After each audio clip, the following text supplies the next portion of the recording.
Hello, good evening. Welcome to Business. Now, government has finally been able to raise some $750 million through the issue of Eurobonds on Thursday. The country is expected to pay an interest of 9.25%. This comes a month after the country pulled out of an initial fundraising owing to unfavorable market conditions. George Wiafe has more.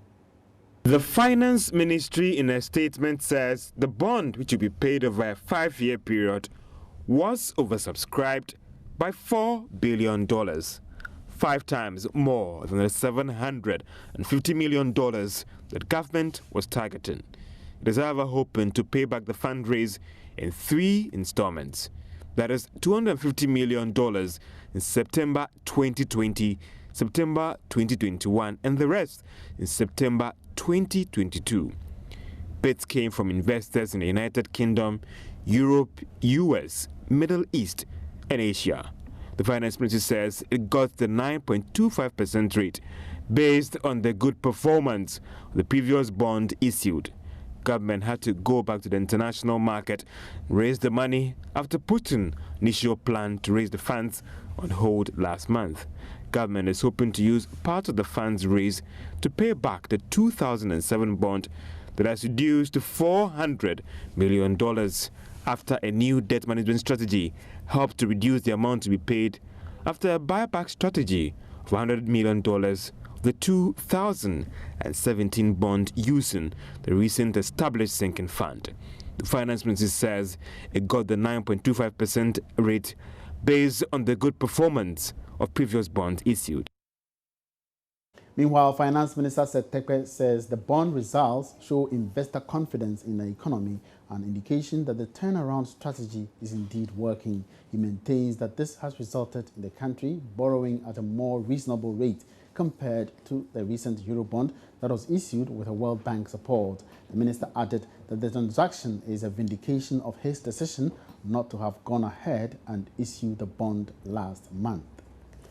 Still in business, flag bearer of the New Patriotic Party, NPP, Nana Addo Dankwa Akufo-Addo, has underscored the need for the establishment of an industrial fund and an urgent recapitalization of the National Investment Bank, NIB, as critical to the country's industrialization agenda.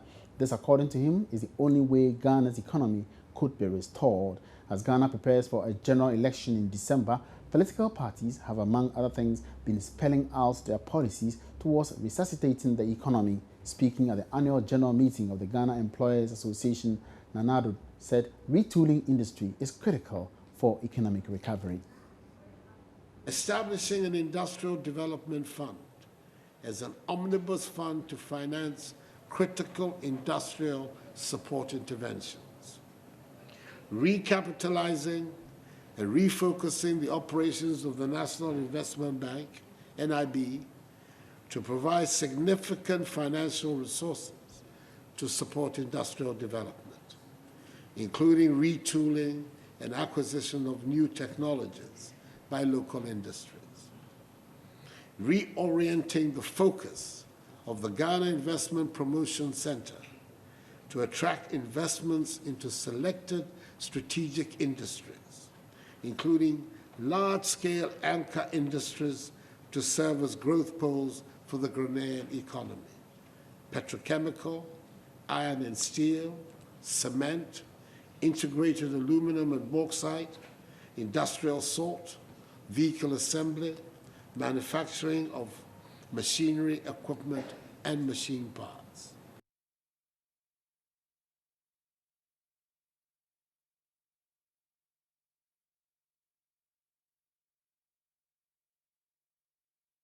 On his part, flag bearer of the Progressive People's Party, Dr. Papa Kwesi Indum, says indigenizing the economy would be one of his party's major policy direction towards economic growth.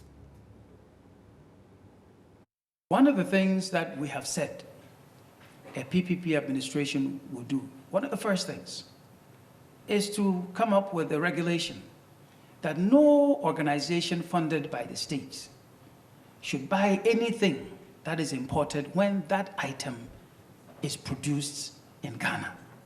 Straight away. Don't care about WTO. WTO exists.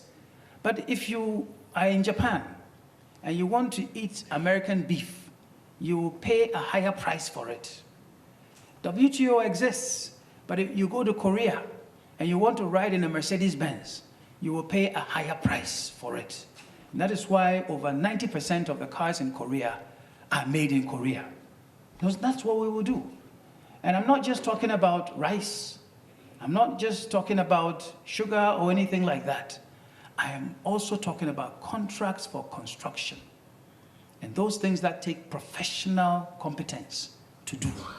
We're talking about all of those kinds of things. So if we can produce it in Ghana, it will be provided by what is produced in Ghana, plain and simple. Farmers may soon have easy access to funds to enable them to invest in agriculture and improve fertilizer usage. This is because stakeholders in the agricultural value chain have put together some modules for agricultural financing in Africa. They are aimed at helping to solve the constraints of accessing credit in the sector, as well as to improve fertilizer trade across West Africa. Agricultural financing has been an old-age problem, militating against the development of the sector in Ghana and other African countries. As a result, productivity has persistently been low, while food security continues to be a major challenge.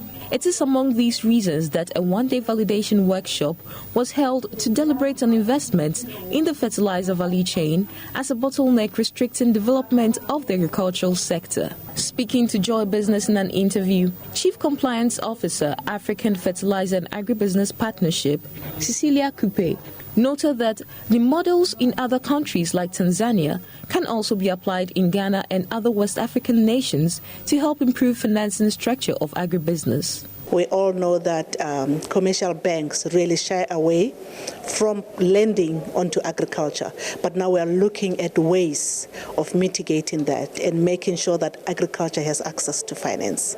We've looked at models in different sectors. We've looked at models that have worked where the financial institution, through some kind of guarantee facility, has agreed to, basically benchmark, go out of their comfort zone and on lend.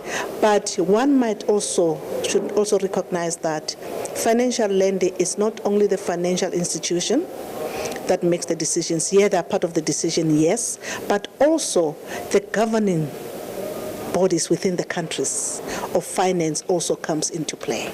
On his part, Country Director for ETC Commodities, an agricultural trading firm in Ghana, Fred Akowa, identified some challenges agri-investors face in assessing credit facilities from Ghanaian financial institutions. He said the current interest rate by the various banks is a setback to agribusiness financing. Financing itself in Ghana here is a little bit challenging, first of all, because when we look at the interest rate that they're looking at, you're going outside, and this is just speaking on top of my head. Other countries are giving you 4, 5, 6%. We're looking at 30%, 28%, 27%. It doesn't make a lot of financial sense for you to borrow from here. And then what you even have to put up, the collateral base they're looking for you to put up your stock, for example, your warehouse, your fleet of cars. So, you're being micromanaged. It's your business, but then someone else is managing you for you to be. It doesn't work the same way. The workshop, organized by the USAID West Africa Fertilizer Program in collaboration with the ECOWAS, brought together financial institutions, agribusiness investors, and policymakers from the West African sub-region. Labour consultant Austin Game says the decision taken by the National Tripartite Committee to increase the new minimum wage to 8 Ghana cedis 80 pesos reflects current economic conditions. He was throwing more light on the new minimum wage and whether workers could be empowered in any way to negotiate for higher wages in the future. He spoke on the Marketplace. It was a very useful deliberation between the social partners. And this is what they have agreed to abide by. So I think it's a reflection of the inflation and the actual turnout. They considered that and think that rounding it up, a 10% adjustment would be ideal for this at this point in time. I think whichever way it is an unfair spent on the part of either party, because a National Tripartite Committee meeting is not for the constitution of one of the social partners. under normal circumstances, deliberations begin and they form a subcommittee of the National Tripartite Committee. The subcommittee will determine variable things and take a look, especially at the inflation of the past and projection and the actual. We should have been talking about restoration of between 7.6, 8% thereabout, rounded up normally, taking into consideration other effects or impact of the generality of prices. We normally will round it up, and I think the rounding up brought it to the 10%. So it is the appropriate thing to do at this point in time. Anything that would have been breaking the cycle of the rules as we know it. And on that note, we draw down the curtains on business tonight. Thank you very much for your attention. There's more news ahead. Don't go away yet. My name is Emmanuel Abuajivia.